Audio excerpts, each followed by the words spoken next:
Hola, muy buenas tardes, o días, o noches, dependiendo de cuando estén viendo este video. Primero que todo, me gustaría agradecerle a Andrea y Camila la invitación a conversar con ustedes sobre promoción de la salud en Chile. Mi nombre es Sebastián Peña, soy investigador senior del Instituto Finlandés de Salud y Bienestar eh, y soy médico de la Universidad de Chile, doctor en salud pública de la Universidad de Helsinki. Y conozco un poco de promoción a través de algunas de mis actividades profesionales como editor del libro de salud en todas las políticas, implementando políticas y aprovechando oportunidades que escribimos para la octava Conferencia Mundial de Promoción de la Salud el año 2013.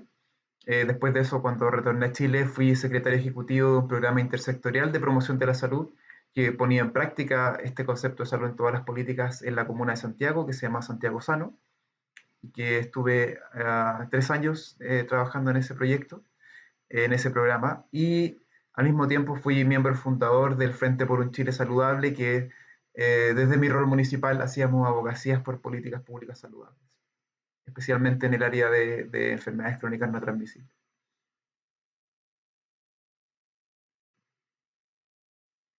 Y en esta clase les voy a contar un poco, o al menos mi visión muy introductorio de qué es y qué no es la promoción de la salud. Yo sé que ya han estado expuestos a algunos de estos conceptos y algunos distintos enfoques que coexisten en la promoción de la salud, pero fuertemente vamos a revisar qué ha sido la promoción de la salud en Chile, haciendo un breve paso histórico por cómo ha ido evolucionando el concepto y algunas experiencias positivas a nivel local. Primero quiero partir pidiéndoles que piensen durante 2 minutos cuáles son las experiencias de promoción de la salud en Chile que ustedes conocen o pueden identificar, y quiero que escriban en una hoja tantas como vengan a su mente. ¿Ya? Así que para eso tienen 2 minutos, los voy a contar y después voy a volver nuevamente a resumir la presentación.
Muy bien. Yo hice el mismo ejercicio en mis redes sociales y recibí alrededor de 50 respuestas. Acá resumí las que eran más específicas. Y lo que los colegas decían era, nombraron, por ejemplo, la suplementación con ácido fólico, el Chile Crece Contigo, la estrategia de municipios, comunas y comunidades saludables, la iniciativa de planificación familiar que partieron en los 60, las JOCAS, que ustedes son muy chicos, pero fueron una jornada de capacitación sobre afectividad y sexualidad que se hicieron en los 90, que causaron mucho revuelo, la campaña del cólera, que fue durante los años 90, la campaña del VIH, que habrá sido como, bueno, en distintos momentos a partir del 2000 más o menos, Elige Vivir Sano, Programa Nacional de Inmunizaciones, el cambio de pauta de acreditación de la salud familiar, la creación de las salas IRA y su impacto en la mortalidad infantil, decían los colegas, fabricación de vacunas, el Instituto de Salud Pública, Sembrando Sonrisas, el Programa Nacional de Inmunización, la creación de la JUNAEV, el programa Más Adultos Mayores Autovalentes, que partió el año 2014, y el programa de alimentación escolar, que ya lleva como 70 años más o menos en Chile. No sé cuáles escribieron ustedes, no tengo cómo saberlo, pero me parece que en estas sugerencias que hicieron los colegas eh, se mezclan distintos conceptos, ¿cierto? Eh, Hay algunos elementos que podrían ser de promoción y otros que son más bien de prevención primaria, por ejemplo, las inmunizaciones, que son intervenciones específicas destinadas a prevenir la incidencia de una enfermedad, distinto quizás de promoción. Eh, la- Hay una mezcla de intervenciones que son a nivel poblacional, versus intervenciones más individuales, por ejemplo, la planificación familiar. Hay otras que son más estructurales, como por ejemplo el programa de alimentación escolar, en el fondo, que cambia la estructura de alimentación dentro de un entorno escolar, y otras que son mucho menos estructurales, como campañas masivas de comunicación, etcétera. Y algunas que en realidad yo creo que no son ninguna de las dos, como por ejemplo las salas IRA o la fabricación de vacunas en el ISP, quizás indirectamente contribuyen, pero no son específicamente intervenciones de promoción. Yo sé que ustedes han visto esto, así que vuelvo, así como Alma Ata es la carta fundamental de cómo entender la atención primaria, o sus inicios al menos de atención primaria de una manera más amplia. La Carta de Ottawa, que fue la primera conferencia mundial de promoción de la salud, ayuda a entender cómo se fue gestando la promoción de la salud a partir de los años 80. Y esta carta define estos 5 elementos básicos que incluyen fortalecer la acción comunitaria, el desarrollo de habilidades personales. eh, este es otro que se llama facilitar, mediar y abogar. La creación de ambientes que faciliten las elecciones saludables, reorientar los servicios de salud y la construcción de una política pública de salud. Si ustedes leen con atención la Carta de Ottawa, tiene de por sí mezcla de elementos poblacionales e individuales, no es solamente enfocado en las intervenciones poblacionales. Pero el concepto fundamental tiene que ver con que la promoción de la salud tiene que ver con la construcción de entornos saludables y con el control que podrían tener las comunidades sobre su propio entorno, sus propios determinantes. Tiene un elemento de poder que no está exactamente descrito acá, aunque podría estar implícito en esta construcción de políticas saludables y en estos elementos de abogacía que incluye la Carta de Ottawa, pero tiene un enfoque esencialmente estructural. Eh, Así que les invito a repasar eso. Eh, en Santiago Sano lo que hicimos fue tomar los estudios de costo-efectividad, como estábamos trabajando específicamente con enfermedades crónicas no transmisibles, eh, estábamos enfocados más bien en algunos comportamientos en salud, así que ahí ocupamos diseñamos este marco que identificaba los elementos que tenían mayor costo-efectividad, que están en el lado izquierdo, y los elementos que tenían menor costo-efectividad o cero efectividad en el lado derecho. Y lo resumimos en esta sigla que se llama DAM, como modelo DAM, donde hablábamos de disponibilidad, que tenía que ver con que las cosas estuvieran disponibles, que hubiera acceso a los distintos servicios o posibilidades eh, o en el caso como de, por ejemplo, el consumo de alcohol, tabaco, elementos nocivos, que hubiera menos disponibilidad. Pero también cuando hablamos de actividad física lo resumíamos como oportunidades para la actividad física en el entorno, en el espacio público o entornos comunitarios. El segundo elemento era la asequibilidad, que tiene que ver con la capacidad de pago o de acceder a algo, o en el caso de elementos nocivos con el precio, de cómo el precio restringe en el fondo el acceso y la relación entre el precio y el ingreso. Y el último elemento era el marketing, ya que tenía que ver en el caso de los elementos nocivos con el marketing que hace la industria o la industria que comercializa este tipo de productos, pero también un poco con las normas sociales. Así que también podía haber una cierta eh, la percepción de cómo eran percibidos los consumos también tenía que ver con el marketing. Y en el otro elemento dejamos las intervenciones que eran un poco más individuales o menos estructuradas, como la educación individual, las campañas masivas y los talleres no estructurados. algunos de ustedes, quizás la mayoría, va a terminar o va a dedicar una gran parte de su tiempo profesional trabajando en atención primaria. Ustedes van a ver que en atención primaria la gran cantidad de actividades tienen que ver con la educación individual, con las campañas masivas y con los talleres. Y cuando ustedes le hablan a sus colegas sobre promoción de la salud, ellos van a pensar, bueno, van a sugerir rápidamente, bueno, hagamos un taller. Eso, en mi experiencia, estando en equipos de APS y estando a cargo de los equipos de APS, eh, tienen muy fuertemente incorporado este tema de la educación y los talleres grupales, ¿ya? Y eso para ellos es sinónimo de promoción de la salud. Pero en mi visión, y en este caso cómo está estructurada esta presentación, el enfoque está en estos elementos más estructurales que abordan la posibilidad de acceder o de poder elegir la opción más saludable. Y en ese caso, todos estos elementos de educación individual y campañas masivas son mucho menos potentes que una regulación más estructural en los entornos donde las personas viven. El Ministerio de Salud, en este documento del 2015, dice que, o describe que la salud, la promoción de la salud partió el año 98. Dice que el Ministerio de Salud comenzó a desarrollar acciones de promoción de la salud en el año 98 y que a partir de enero del 2005, con la reforma de la autoridad sanitaria que acompañó a la ley del auge, se definen las funciones que debe cumplir el ministerio, entre las cuales se incorpora o se considera la promoción de la salud, y eso queda en una de las subsecretarías, que es la Subsecretaría de Salud Pública. Pero esta visión es un poco mezquina y probablemente errónea, porque el Ministerio de Salud desarrolló desde sus inicios muchas acciones de promoción de la salud, y en Chile las acciones de promoción de la salud de parte del Estado son mucho anteriores a 1998. Pero quizás tenían un concepto distinto y un nombre diferente. Y si ustedes quieren revisar acciones de promoción de la salud en la primera mitad del siglo XX y previo a eso, tienen que ir a la historia de la medicina social en Chile. Ya no se llamaba en ese momento promoción de la salud, pero si ustedes lo miran desde esta óptica, desde la Carta de Ottawa, lo que se hacía como con el nombre de medicina social era efectivamente promoción de la salud estructural. Ir repasando brevemente la historia de la medicina social en Chile. Tenemos antecedentes desde incluso del siglo XVI, con una ordenanza de salubridad para obtener agua desde el manantial Tobalaba, porque en ese momento se consideraba que el río Mapocho tenía agua muy dura con muchos metales, así que se reguló la toma de agua potable desde un manantial.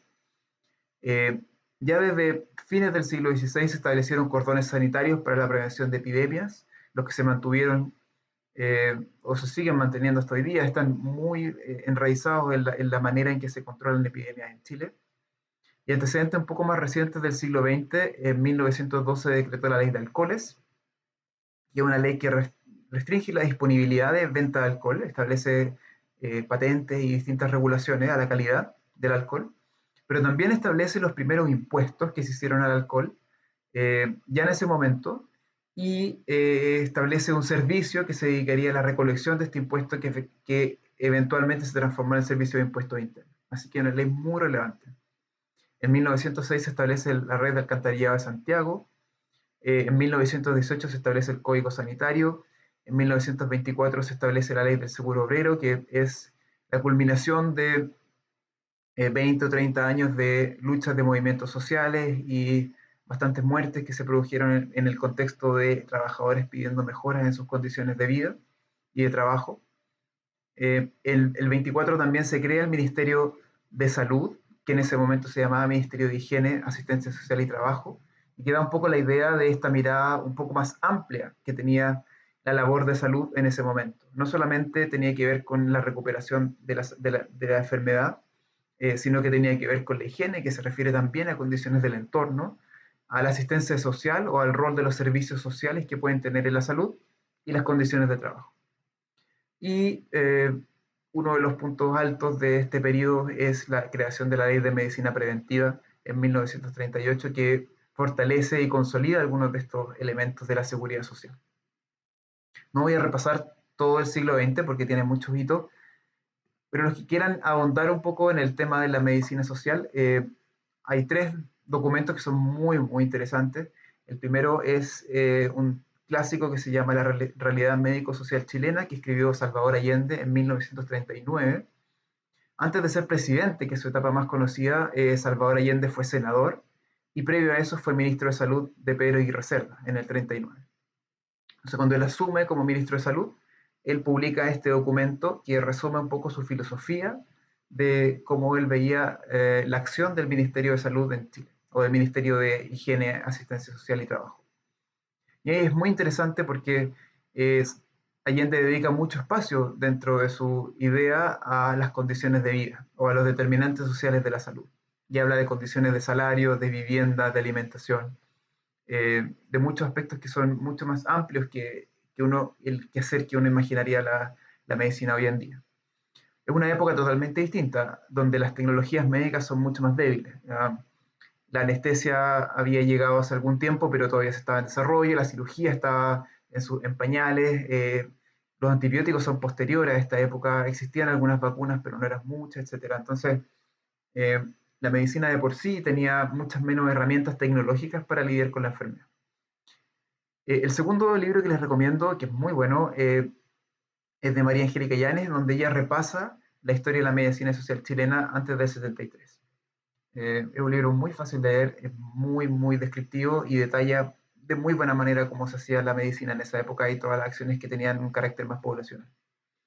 Y el tercer elemento, el tercer paper que les recomiendo es este paper de Marcos Fernández que habla de eh, el, el combate al alcoholismo o la regulación del consumo de alcohol entre 1870 y 1930, donde él describe con mucha precisión las tensiones que se daban en ese momento, que son las mismas que tenemos ahora, entre la regulación del alcohol y su consumo.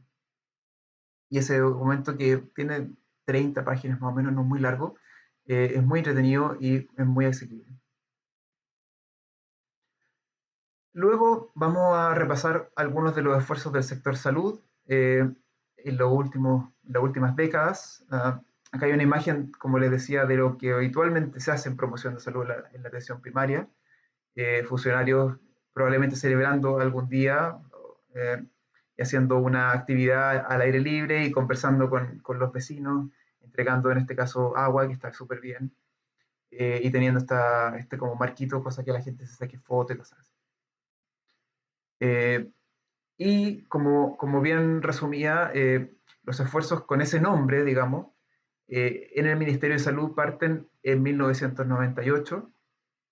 Eh, Recordemos que el retorno de la democracia parte a fines de los años 80 y después de eso hay un periodo muy intenso de recuperación de la infraestructura, de las condiciones de salario de los trabajadores de salud. Entonces el área de promoción estaba como, no fue algo muy importante en la primera década de la democracia. Y recién en los 90 empezó a ser un tema relevante. Entonces en el 98 se crea esta unidad dedicada a promoción de la salud. Estaba liderada por Judith Salinas, y acá lo que estoy contando está en uno de sus papers que publicó en el año 2002. El año 99 se publica el Programa Nacional de Promoción de la Salud y se crea este Consejo Nacional para la Promoción de la Salud, que es intersectorial, liderado por el Ministerio de Salud, que se llama Vida Chile.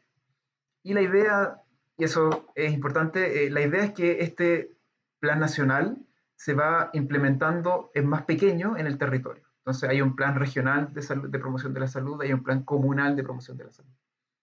Está enfocado, a diferencia de las ideas que tenía Salvador Allende, está enfocado mucho más en enfermedades y en factores de riesgo, y tiene un foco muy fuerte en campañas y educación en salud. Y si ustedes leen los textos de Judith Salinas, ella habla muy poco sobre acciones regulatorias, por ejemplo, o enfocadas más bien en entornos. Ella habla mucho más en cómo transmitir conocimientos y cómo hacer activación en campañas de salud. Entonces, el Plan Nacional parte con una mirada que no es muy estructural y baja a las comunas con una mirada muy poco estructural. Y acá estas son y una de las cosas interesantes es que las metas de este plan de promoción son metas que tienen que ver con indicadores de salud, básicamente. O sea, la promoción como construir entornos saludables, pero lo que se busca finalmente es disminuir la prevalencia de obesidad en 3 puntos porcentuales, disminuir el sedentarismo, disminuir la prevalencia de tabaquismo. ¿Ya? Y los otros elementos que son un poquito más estructurales, en general quedan como más ambiguos y tienen metas muy bajas. ¿Ya? Por ejemplo, fortalecer la participación ciudadana o recuperar espacios públicos para la vida saludable, quedan ahí como un poco más amplios en su definición. ¿Qué significa recuperar un espacio público para la vida saludable? Y en la evaluación que el mismo equipo hace el año 2011, 2007 publicaron el paper, eh, ellos identifican que el 2001 había 1.800.000 beneficiarios directos y estos aumentaron en el 2006 a 4 millones. Muchos de estos estos beneficiarios son en el fondo reportados por los equipos comunales, así que no es difícil saber qué tipo de beneficio reciben o qué cobertura tienen de cada intervención.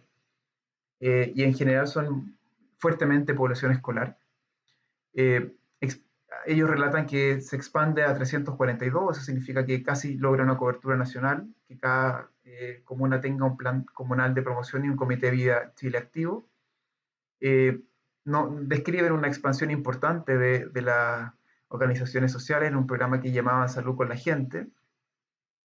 Pueden ver acá que se acreditaron espacios libres de humo, que en realidad eran como, igual que los establecimientos promotores de la salud, que todavía existen estas acreditaciones, o lugares de trabajo, son pautas que llenan que llenan los equipos de APS en conjunto con los establecimientos educacionales que en general no vienen asociados a ningún tipo de financiamiento. Entonces les piden cosas, pero no tienen recursos como para ayudar a que se haga su implementación.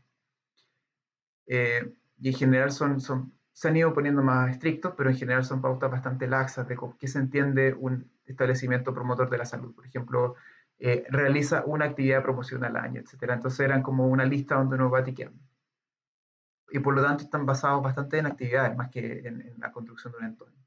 Y como ustedes pueden ver, eh, en ese año, que era el 2007, el presupuesto que tenía era de 3,5 millones de dólares para todo Chile, lo que es el 1% del presupuesto de la atención primaria, que ya tiene un porcentaje muy pequeño de la asignación de salud.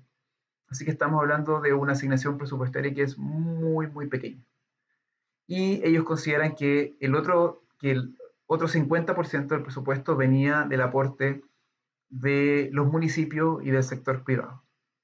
Y en este caso, gran parte de eso se traduce en considerar las horas de profesionales que los equipos de atención primaria destinan como un aporte en especias, en el fondo, y eso hace que este presupuesto llegue a 7 millones de dólares, que es lo que ellos describen en el paper. Ahora, esto fue hasta el 2006 a 2007 aproximadamente, pero viene una segunda ola donde este proceso se termina, se descontinúa en cierta medida, y surge un nuevo interés por los determinantes sociales de la salud. Y eso ocurre en el momento en que se forma la Comisión de Determinantes Sociales, que fue el año 2015, y en donde se nombra a Ricardo Lagos como uno de los comisionados de esta comisión, que es una comisión internacional liderada por la Organización Mundial de la Salud.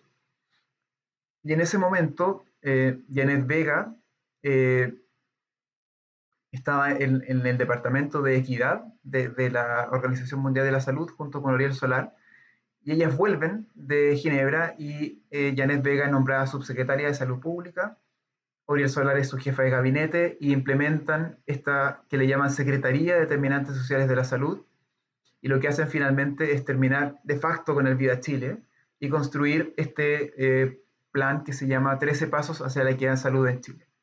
Desde el punto de vista práctico, tomaron mucha gente que trabajaba en el Departamento de Promoción y en otros lugares al gabinete de la Subsecretaría de Salud Pública y los pusieron a trabajar y a pensar en esta nueva mirada, en el fondo más enfocada en los determinantes sociales de la salud, más que en este otro concepto de promoción de la salud que era mucho más individual que lo que tenían en mente este nuevo equipo. Uno de los logros de este periodo, o sea, uno de los problemas es que se interrumpe lo que se estaba haciendo antes, por lo tanto como que partimos de cero. Es un esfuerzo que fue bastante intenso, pero que duró poco tiempo, porque Janet Vega no asumió la primera subsecretaría, sino que asumió después, en el 2008, y terminó cuando terminó el primer gobierno de Michelle Bachelet. Pero en esa época, durante ese periodo, se creó el Chile Crece Contigo, que es un programa intersectorial que tiene algunos componentes de promoción de la salud. Se hicieron diagnósticos regionales en todas las regiones de Chile, y se crearon estos dos programas que eran eh, que trataban de, en el fondo, encauzar el enfoque de determinantes sociales en un territorio específico. Y hay este programa Comunas Vulnerables que se hizo en alrededor de 80 comunas de Chile, y había otro que se llamaba Barrios Vulnerables.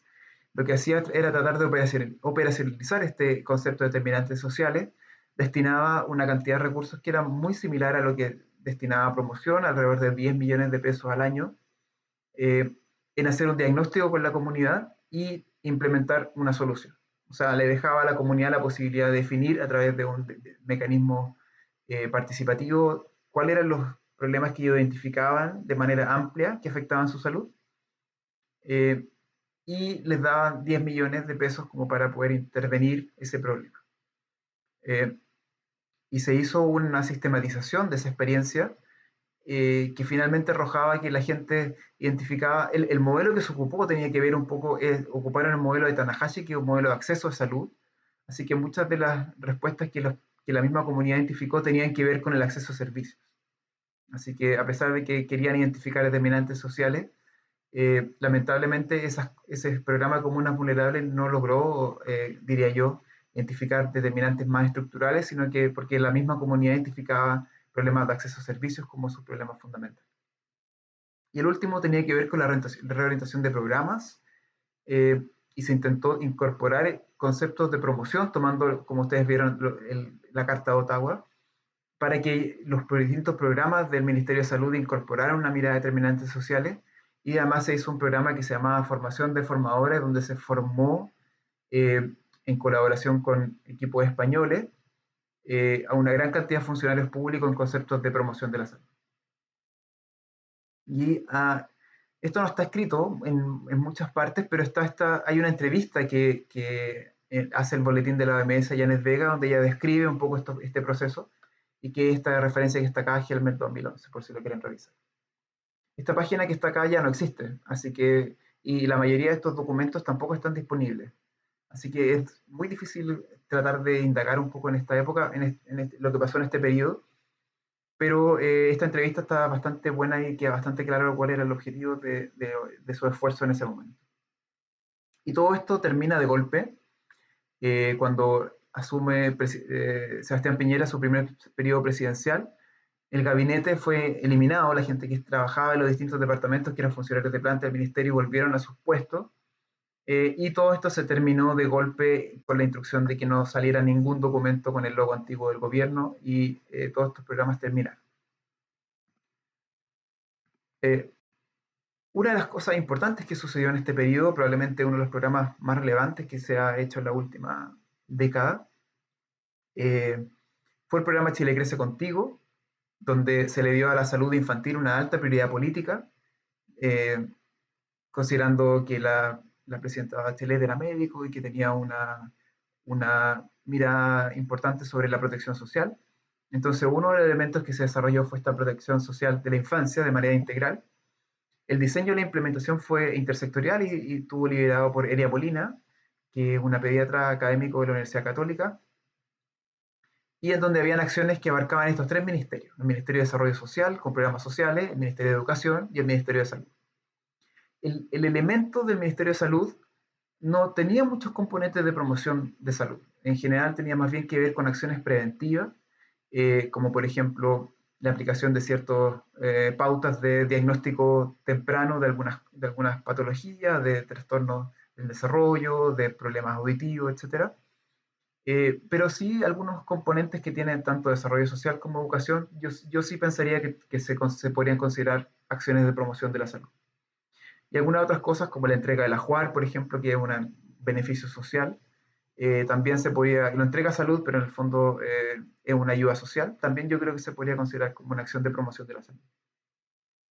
Y este sistema, o este programa, tiene cosas interesantes. Lo primero es que se transformó en ley, en la ley 20.379, crea el sistema intersectorial de protección social e institucionaliza el Chile Crece Contigo, Y eso permite asignarle un presupuesto estable dentro del presupuesto de la nación, y al ser ley también le da cierta estabilidad, eh, previniendo quizás que iba a haber alternancia en el gobierno y que todas estas cosas son frágiles. Establecer este sistema, un programa, en el fondo por ley, le permite hacerlo más estable en el tiempo.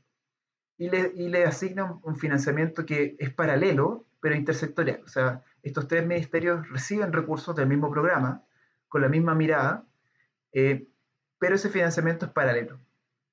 ¿Ya? Y mucha de la interacción que se produce también es paralela. O sea, salud hace su parte, educación hace lo suyo, desarrollo social hace lo suyo, eh, sin que haya, y hay una cierta interacción entre los distintos, de distintos ministerios, tanto a nivel nacional como regional y comunal, pero muchos componentes, esta interacción es paralela solamente para identificar que las cosas van avanzando o en la coordinación de ciertos pacientes, pero no existe en realidad un trabajo como colectivo propiamente tal.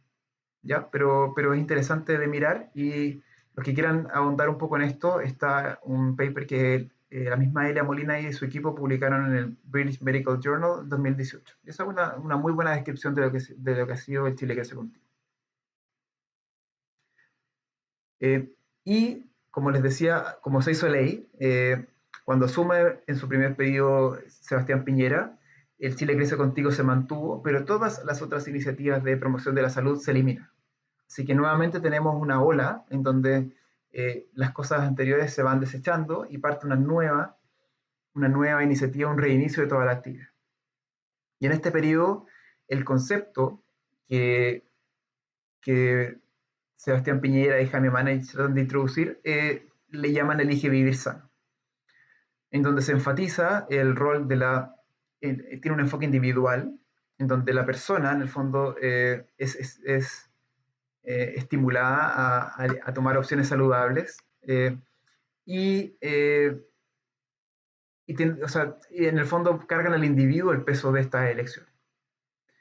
Tiene algunos componentes que son llamativos. Lo primero es que se le dio alta prioridad política, estuvo alojado en la oficina de la primera dama, y se nombró a Pauline Cantor como la persona que era como la que lideraba este programa, que después fue ministra del Deporte en el segundo periodo, y Daniela Godoy Gabler, que fue la secretaria ejecutiva, o la coordinadora interministerial, claro, y Pauline Cantor era la secretaria ejecutiva.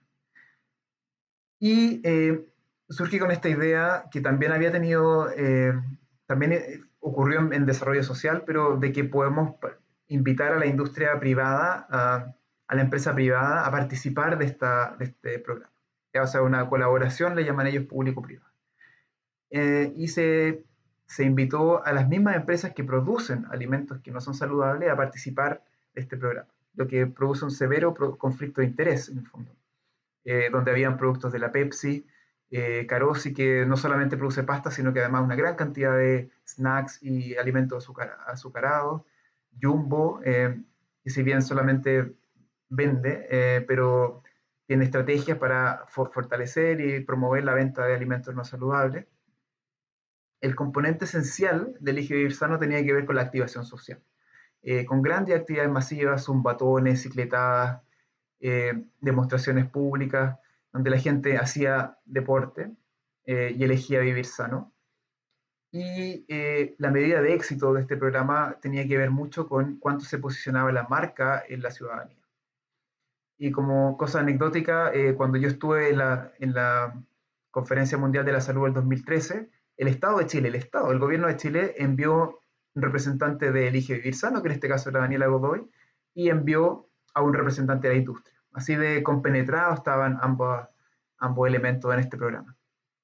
Y cuando Daniela Godoy en su presentación hablaba de las medidas de éxito, eh, un elemento era la cantidad de seguidores en Facebook y en redes sociales que tenía el programa, que eran gigantes, millones de personas lo seguían. Y el segundo elemento era el autorreporte de cuánta gente decía que había cambiado, había mejorado su elección saludable. Y era un instrumento bastante mal diseñado y con poca rigurosidad metodológica.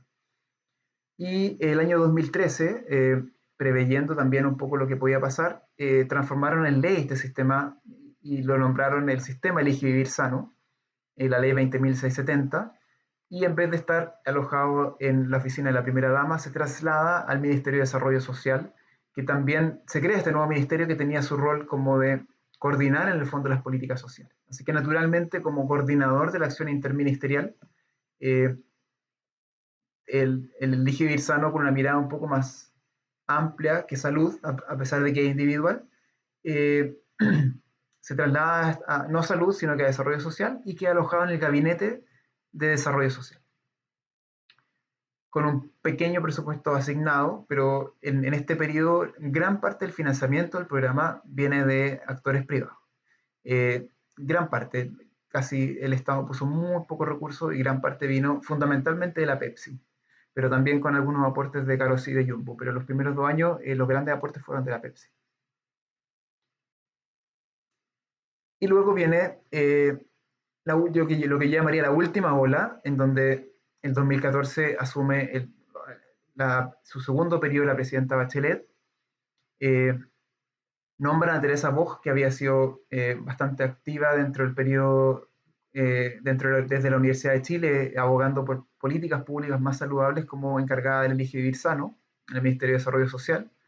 Y lo primero que se hace es eliminar el financiamiento de las empresas. Lo que produce, una, que se elimine este conflicto de interés, y dos, que el presupuesto de Elige Vivir Sano termina siendo sumamente acotado. Ya unas 4 o 5 personas que tenían financiamiento que estaban alojadas en el Ministerio de Desarrollo Social. Y lo que hacen fundamentalmente es, bueno, entiendo yo que trataron de eliminar el nombre de Elige Vivir Sano, quitarle el Elige, pero la evaluación que hicieron con Focus Group y con la comunidad es que la gente conocía mucho la marca. Habían hecho el trabajo en el periodo anterior, fue tan exitoso que la gente tenía un gran conocimiento y una gran valoración por esta marca. Así que lo que pudieron hacer fue agregarle esto en comunidad chiquitito, como para tratar de cambiar como el enfoque de lo individual a lo comunitario. También hicieron que el foco no fuera tanto en las personas, sino que desde el Ministerio de Desarrollo Social, en su rol de coordinación, tuvieron un foco más intersectorial y trataron como de adscribir distintas iniciativas que tenía el Estado dentro de este programa. Pero durante el periodo también hubo algunas campañas comunicacionales, bastante en verdad, que tenían bastantes similitudes con el Elige Vivir Sano del periodo anterior. Otro concepto que se instaló, en parte porque Elia Molina fue nombrada ministra de Salud y ella había estado presente en la Conferencia Mundial de Promoción de la Salud del 2013, es este concepto de salud en todas las políticas. Y lo que trabajaron en esa época fue, uno, los impuestos saludables, porque en el 2014 hubo una gran reforma tributaria, la mayor en los últimos 30 años, y se incorporaron cambios que fueron desdibujándose en el tiempo, pero que y fueron cambiando y que fueron avanzando y cambiando mucho en la discusión política, pero ese paquete inicial tenía impuesto a las bebidas azucaradas, tenía impuesto al tabaco y tenía un impuesto fuerte al alcohol. Y el segundo componente fue avanzar en la implementación de la ley de etiquetado de alimentos, que se hizo ley de la República, fue iniciativa parlamentaria, pero había que escribir el reglamento, que fue algo que trató de hacer Sebastián Piñera, un reglamento muy malo. Entonces destinaron un gran esfuerzo entre el Ministerio de Salud a dejar un reglamento que fuera de mejor calidad técnica y que estableciera estos octógonos que finalmente fueron los que se implementaron en la práctica. Y de alguna manera retomaron los esfuerzos que se habían hecho anteriormente en promoción de la salud y renombraron este plan comunal de promoción de la salud como una estrategia de municipios, comunas y comunidades saludables. Si se fijan en el nombre, se expande un poco la mirada o incorpora desde ya como este nivel de acción más territorial amplio al hablar de municipios, comunas y comunidades, y no solamente de darle un enfoque individual. Y lo que tratan de hacer es mejorar lo que existía en estos planes comunales, haciéndolos trianuales, o sea, haciendo un plan por 3 años donde uno tenía una planificación un poco más extensa, porque era uno de los problemas que yo estuve a cargo de este programa de promoción de la salud en Santiago, es que los fondos llegaban en abril, se acababan en diciembre y costaba mucho ejecutar los recursos porque la Ceremi era bastante mañosa en cómo se rendían los recursos, y después el programa se acababa en noviembre y uno no podía hacer nada hasta que llegaran los recursos al año siguiente, porque el proceso era muy engorroso. Así que trataban de darle cierta estabilidad a través de estos planes trianuales, exigían que se hiciera un diagnóstico de salud comunal, eh, y se ocupaban estas metodologías de marco lógico, cosa de que ese diagnóstico se tradujera en acciones concretas, idealmente estructurales. Y el plan exigía que se hiciera durante este periodo de 3 años una ordenanza municipal. Entonces tenía una mirada un poco más regulatoria, un poco más comunitaria, pero el problema es que como los equipos de salud, en el fondo de la implementación estaba radicada en equipos de atención primaria, estaban en un centro de salud o en un CESFAM, entonces seguían ellos teniendo, los equipos siguen teniendo una mirada muy individual, muy enfocada en talleres, y por lo tanto la construcción del plan trianual en muchos casos hacía al revés. En el fondo decían, bueno, queremos hacer un taller de actividad física, por lo tanto nuestro diagnóstico es que la gente no tiene mucha actividad física, no tiene mucho acceso a oportunidad de actividad física, y por lo tanto el marco lógico terminaba en lo que ellos ya querían hacer, que era un taller.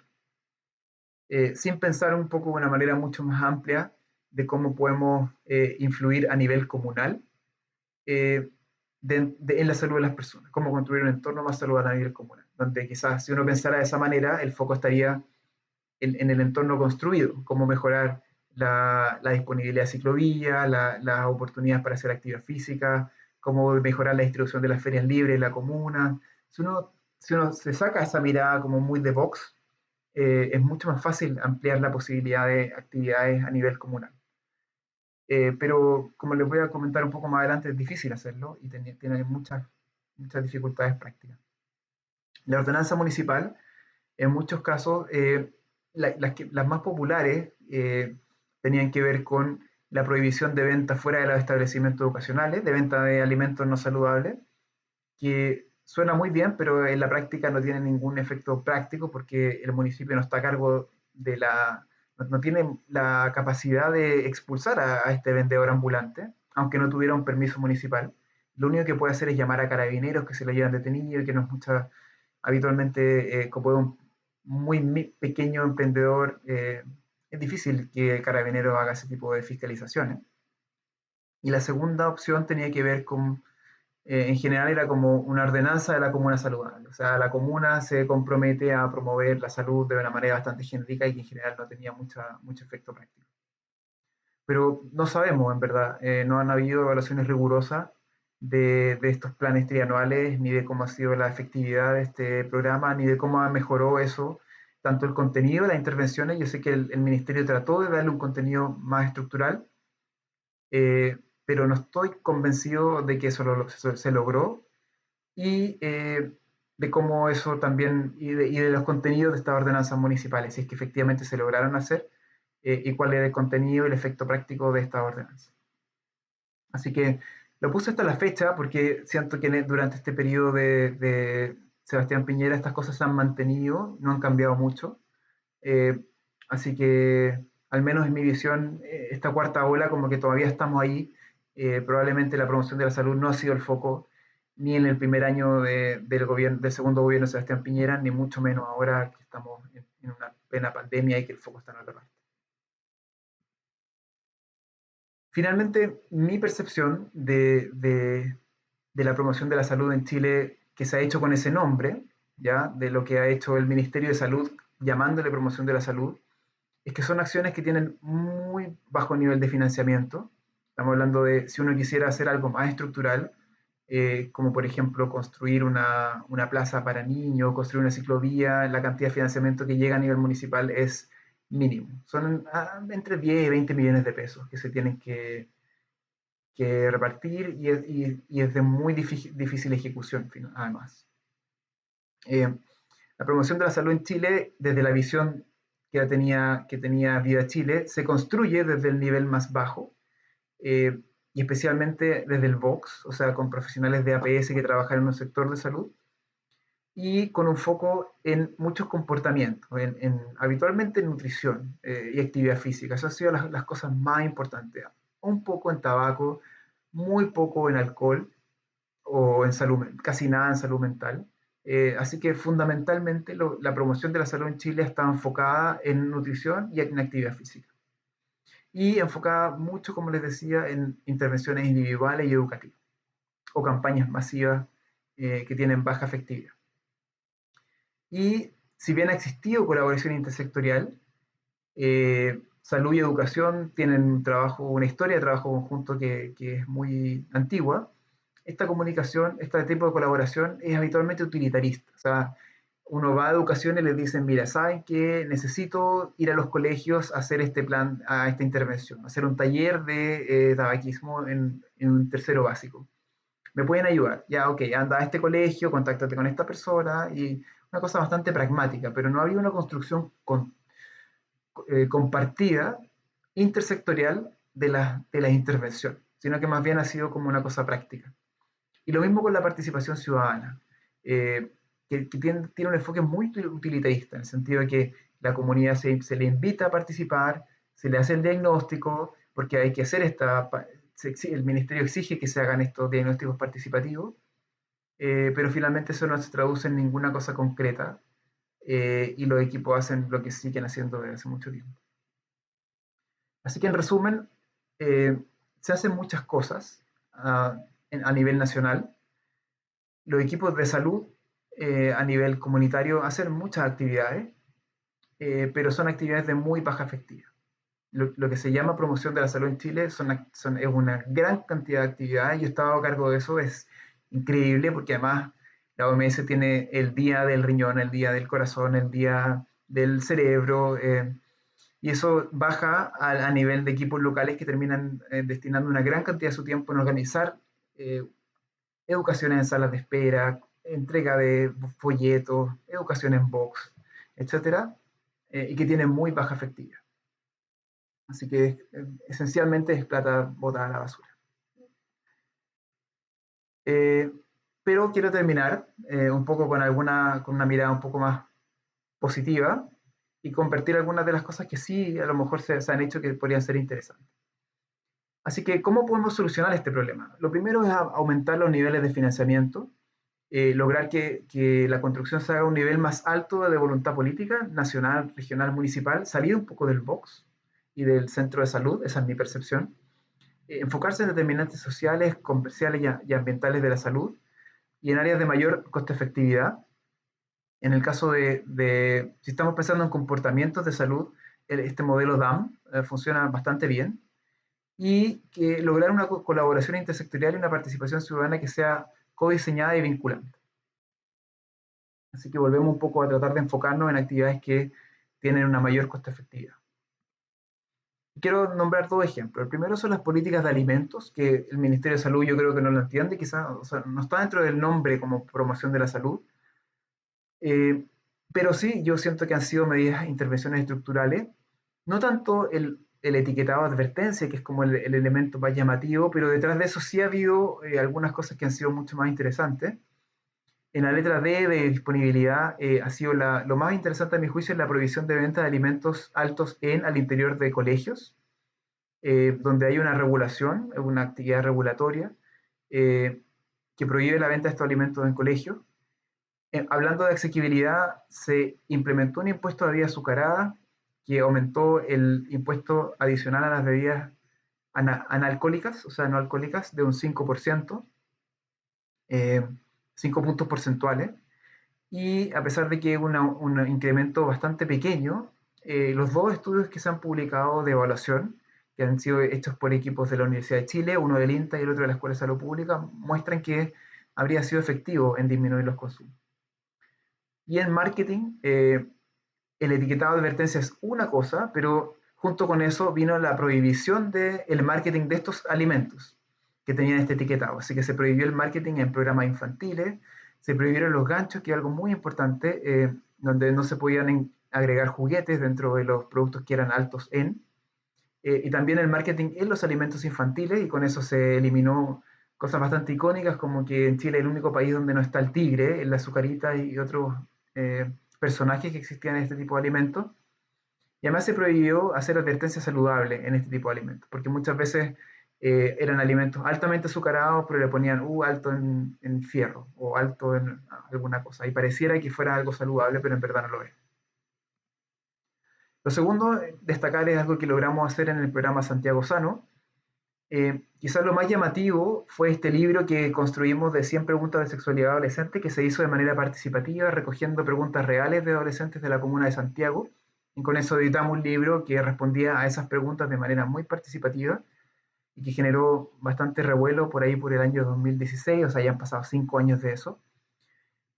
Pero esta acción de comunicación social, en el fondo, fue acompañada de otras cosas más estructurales, como que se habilitaron en 7 liceos de Santiago espacios que se llamaron Espacio Amigable Itinerante, donde eran equipos de matronas y psicólogos que entregaban consejería y educación individual y comunitaria, pero también se entregaban anticonceptivos de manera gratuita.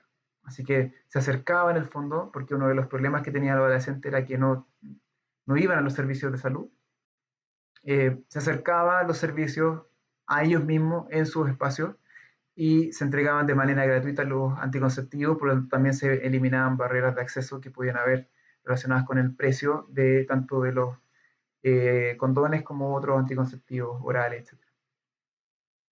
Curiosamente, el libro causó gran revuelo, pero que entregáramos anticonceptivos en los colegios, lo hicimos durante 5 años, todavía se hace y nunca generó ningún problema. Ahora, una de las cosas que quería estas son iniciativas interesantes, pero no salieron de manera fácil y fluida, porque las intervenciones estructurales en general despiertan resistencia. Hablando más general, cuando uno quiere hacer acciones regulatorias, sobre todo en alimentos nocivos o en productos nocivos, ya sea alcohol, tabaco, alimentos, regulaciones ambientales, el diésel, otro tipo de elementos, eh, la industria que genera estos productos, que los vende, reacciona de manera brutal. ¿Ya? Pero también hay muchos otros casos, como en el caso de las políticas de salud sexual, hay otros grupos de interés, por ejemplo, grupos ultraconservadores que no quieren ver estas medidas que sean difundidas, o también en muchos casos adversarios políticos, ya sea dentro de coaliciones o de la oposición. También muchas veces estas intervenciones estructurales se enfrentan con la burocracia, que no está pensada como para hacer intervenciones de manera intersectorial. Los municipios, cuando uno quiere hacer una intervención a nivel municipal o ministerial, el que tiene los fondos es el ministerio. Y si el Ministerio de Salud, por ejemplo, quiere comprar o construir ciclovías, como que eso no está dentro de su mandato, entonces se transforma en una cosa muy compleja.